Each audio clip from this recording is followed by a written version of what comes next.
শুভেন্দু অধিকারী একজন বিধায়ক, একজন ল মেকার। তিনি বিধানসভার বাইরে দাঁড়িয়ে বলছেন যে 26-এ যদি ওনারা পাওয়ারে আসে বা সরকার তৈরি করতে পারে, তাহলে এক এক করে ধরে মুসলিম যে বিধায়ক থাকবে তাদেরকে চ্যাং দোলা করে বিধানসভার বাইরে রেখে আসবেন বা ফেলে দেবেন। কি বলবেন এই বিষয়ে?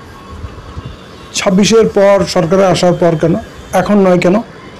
26-এ জিতে আসলে কি সাংবিধানিক অধিকার পেয়ে যাবে? কনস্টিটিউশন ওকে রাইট দেবে যে হ্যাঁ এবারে মুসলিম এমএলএদের তুলে তুলে বাইরে ফেলা যাবে?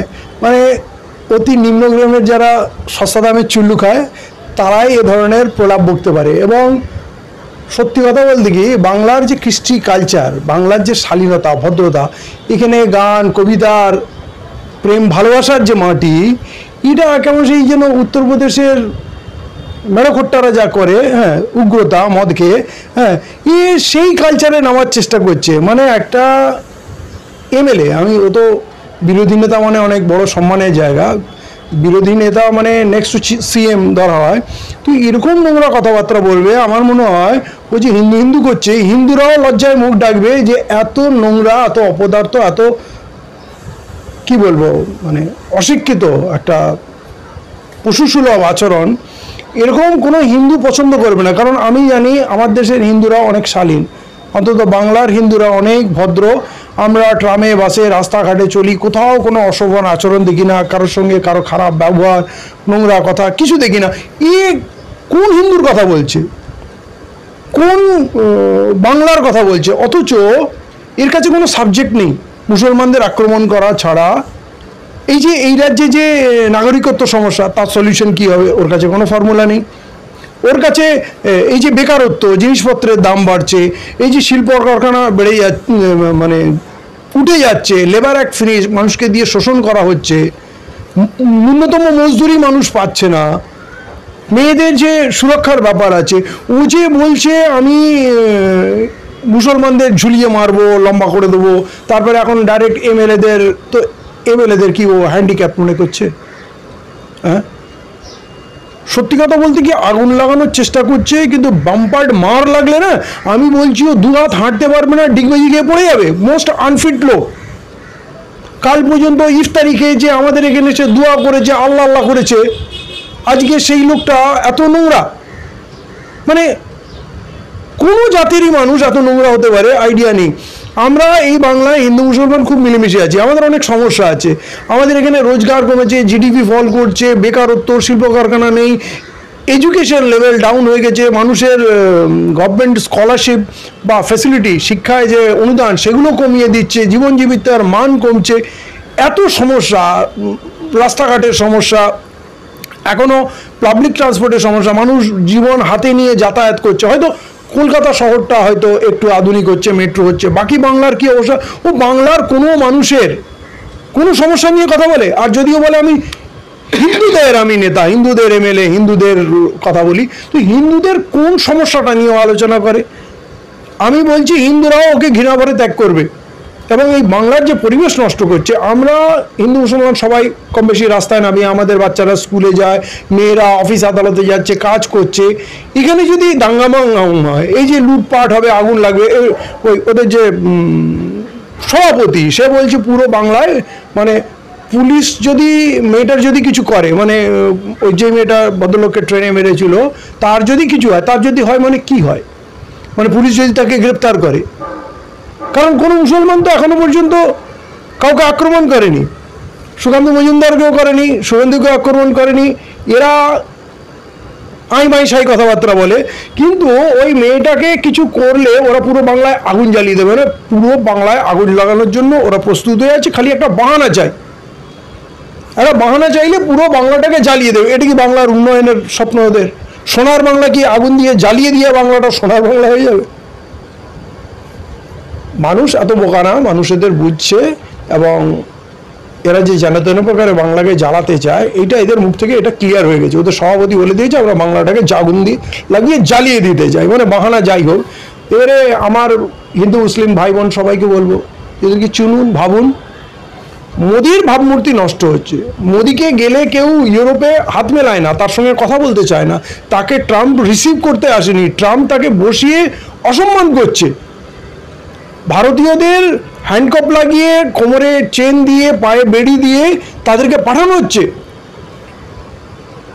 ভারতের পররাষ্ট্রমন্ত্রী বলছে না এটাই নিয়ম, ওইটা নিয়ম, ভারতীয়দের এটা আনার নিয়ম। নেপাল বা অন্য অন্য ক্যালিফোর্নিয়ার নাগরিকদের সসম্মানে জেট প্লেনে নিয়ে যাওয়া হচ্ছে, মানে বোয়িং প্লেনে, আর আমাদের মিলিটারি প্লেনে কয়েদির মতো, মানে অপরাধীর মতো, টেররিস্টদের মতো করে নিয়ে আসছে। একটুও ভারতের মান সম্মান জানে না। টাকা ধূলিসাৎ হয়ে গেছে, শেয়ার মার্কেট ক্রাশ করে গেছে। ভারতের থেকে সমস্ত বিদেশি কোম্পানিরা টাকা তুলে নিয়ে চলে যাচ্ছে যেই ফরেস্ট ইনভেস্টমেন্টের জন্য। ভারতের রাজ্যের মুখ্যমন্ত্রী, প্রধানমন্ত্রী বারে বারে ইউরোপ এবং পৃথিবীর বিভিন্ন দেশে গেছে যে ফরেন ইনভেস্টমেন্ট আনতে হবে, তাহলে দেশের অর্থনীতি চাঙ্গা হবে।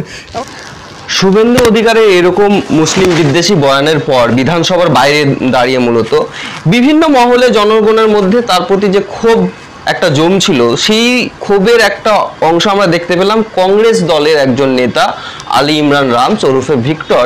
তিনি ইসলামপুর থানায় তার বিরুদ্ধে এফআইআর করলেন। কি বলবেন এই বিষয়ে? সঠিক পদক্ষেপ, কারণ উনি সংবিধানের বিরুদ্ধে যাচ্ছেন, শুভেন্দু অধিকারী শিষ্টাচারের বিরুদ্ধে যাচ্ছেন, এবং একজন ল মেকার হিসাবে আইনের বিরুদ্ধে যাচ্ছেন। এবং সেখানে মুখ্যমন্ত্রী নীরব আছেন। অনেক উত্তাল হওয়ার পর বিধানসভায় উনি কিছু বিবৃতি দিয়েছেন। বিবৃতি দেওয়া তো আমাদের কাজ, বিবৃতি দেওয়া তো মুখ্যমন্ত্রীর কাজ না। বিবৃতি দিয়েছেন, খুব ভালো করেছেন, কিন্তু অ্যাকশনটা কে নেবে? আপনার জুরিডিকশনে পুরো বাংলা আছে, সেখানে মুসলিম এমএলএদের আমি তুলে বাইরে চ্যাংদোলা করে ফেলে দেবো, মানে এত বড় একটা ভায়োলেন্ট কথা, যাতে পুরো সমাজের রিয়াকশন হচ্ছে। হয়তো কিছু উগ্রপন্থীকে উনি উৎসাহিত করছেন, কিছু মানুষের মধ্যে ক্ষোভ তৈরি হচ্ছে, এবং এগুলো কোথাও না কোথাও স্পার্ক করতে পারে, একটা ক্ল্যাশ ক্রিয়েট হয়ে যেতে পারে। মানুষের মস্তিষ্কের নিয়ন্ত্রণ কতক্ষণ থাকবে লাগাতার যদি উত্তপ্ত করতে থাকেন? এর আগেও বলেছে আমি হিন্দুদের নেতা, আমি হিন্দুদের ভোটে আসি, হিন্দুদের কথা ভাবি, হিন্দুদের কাজ করব, মুসলমানদের ঝুলিয়ে মারবো, সোজা করে দেবো। আমরাও তো রক্ত মানুষের মানুষ, আরও অনেক মানুষ আছে, আমাদের বয়স হয়েছে, আমরা অনেক কিছু ভাবি। যুবকরা, তারা কখনো প্রতিক্রিয়া দেখাতে পারে। এই তো লাগাতার এই ধরনের কথা বলছে, এবং সেখানে মুখ্যমন্ত্রী এখনো পর্যন্ত তার বিরুদ্ধে কোনো অ্যাকশন নেয়নি। এবং মুখ্যমন্ত্রীকে উদ্দেশ্য করে বলা হয়েছে যে এই সরকারটা জঙ্গিদের সরকার, তারপরেও মুখ্যমন্ত্রী নীরব। হ্যাঁ, মুখ্যমন্ত্রী এগুলো কেন টলারেট করছেন? মুখ্যমন্ত্রীর কাছে প্রচুর ক্ষমতা আছে রাজ্যের মুখ্যমন্ত্রী হিসাবে, এবং আইনের দিক থেকেও রাজ্য মুখ্যমন্ত্রী অনেকগুলো পদক্ষেপ নিতে পারেন। ওকে বিধানসভা থেকে সাসপেন্ড করতে পারেন, আমাদের স্পিকার সাহেব বার করে দিতে পারেন। বর্তমানে উনি সাসপেন্ড আছেন 1 মাসের জন্য। আচ্ছা, সাসপেন্ড আছেন, তারপরে এই বাইরে বেরিয়ে এই সমস্ত কাণ্ড করছেন। তো এগুলো মুখ্যমন্ত্রীর করা উচিত, কেন করছেন না জানি না। হ্যাঁ, হয়তো বলা যায় না, যেরকম অর্জুন সিং, আরও যারা, বাবুল সুপ্রিয় তৃণমূলের ফিরে এসছে, হয়তো ওই রকম আবার যদি ফিরে আসে সেই আশায় আছেন। হ্যাঁ, কিন্তু এগুলো মেনে নেওয়ার কথা না, পুরো রাজ্যের শান্তি বিঘ্নিত হতে পারে। হ্যাঁ, অতএব ভিক্টর যেটা কাজ করেছে, আইনের পথে হেঁটেছে, কারণ আমরা তো আইনের বাইরে যেতে পারি না। একটা এমএলএর কাজ তো গুন্ডাগার্দি করা না, তো ও তো গুন্ডাগার্দির কথা বলছে। সত্যি কথা বলতে কি, ও কিছু পারবে না। ও মাইলেজ ফুটেজ নেওয়ার জন্য বা হিন্দু ভোট নেওয়ার জন্য এইসব করছে, কিন্তু মোস্ট আনফিট লোক। ওকে আপনি যদি বলেন যে 100 মিটার দৌড়াও, ও 3 বার ডিগবাজি খাবে, ওর ফিটনেস ঠিক নেই। ও একটা মানে হৃষ্টপুষ্ট মানুষ, মানে 70-75-80 কিলো ওজনের মানুষকে বিধানসভা থেকে তুলে এনে বাইরে ফেলবে। হ্যাঁ, তাহলে ওকে লার্সেন অ্যান্ড টুর্বোকে কন্ট্রাক্ট দিতে হবে, ওটা ওর কাজ নয়। ওর শরীরে অতটুকু শক্তি নেই যে একজনকে তুলে এনে বাইরে ফেলবে। মানে মাতাল্লা মদ খেয়ে যেমন কথা বলে এরকম কথা বলছে। অর্থাৎ আইনের কাঠগড়ায় ওকে দাঁড় করাতে হবে, লাগাম দিতে হবে। আর ও নাকি হাইকোর্ট থেকে কি একটা, কে বলছিল একটা বাচাল, যে একটা অর্ডার নিয়ে এসছে, তাই জন্য পুলিশ ওকে গ্রেপ্তার করতে পারছে না। তাহলে মুখ্যমন্ত্রীও তো, পুলিশ ডিপার্টমেন্টও তো যেতে পারে আদালতে। আদালত তো তার জন্য খোলা আছে, গিয়ে যে এ রাজ্যে শান্তি বিঘ্নিত ঘটাচ্ছে, এরা রাজ্যে আগুন লাগানোর কথা বলছে, এরা রাজ্যে হিংসা চালাচ্ছে, অতএব আমাদের অনুমতি দেওয়া হোক। যদি রেস্ট্রিকশন থাকে, দাবি তো করো, চাও তো, যাও তো। তো কোথাও না কোথাও সেই একই ব্যাপার, আরএসএস সিন্ডিকেটের ব্যাপার চলে আসে, প্রশ্ন আসে। এরা সম্পর্কে ভাই বোন, আগে তৃণমূলে ছিল, কবে তৃণমূলে ফিরবে কোনো ঠিক নেই। এর আগেও ওই মুখ্যমন্ত্রীর বিধানসভা অফিসে গিয়ে চরণধুলি নিয়েছে, মুখ্যমন্ত্রী ওকে চা খাইয়েছেন। তো আসলে তো এরা ভাই বোন, হ্যাঁ, সেইটা আমাদের ভুললে হবে না।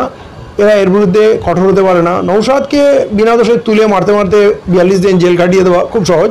তখন আমাদের মানে অগ্নিকন্যা, ঠিক আছে, অগ্নিবর্ষণে সিদ্ধহস্ত, তখন উনি কত কঠোর, হ্যাঁ, কত শক্তিশালী সেটা দেখিয়েছেন। কিন্তু এই শুভেন্দুদের সামনে ওনার কিছু বলার ক্ষমতা নেই। তাহলে কি আমরা আশা রাখতে পারি ইমতিয়াজ সাহেব বা ইমতিয়াজ সাহেবের দল শুভেন্দুর বিরুদ্ধে এফআইআর করতে যাচ্ছেন এরকম বয়ানের পর? না, দেখুন, রাজ্যে যে কেউ করতে পারে, আসল কাজটা ভিক্টর করে দিয়েছে। এবং একটা কেসে যদি আদালত রায় দিতে যায়, একটা এফআইআরও যথেষ্ট।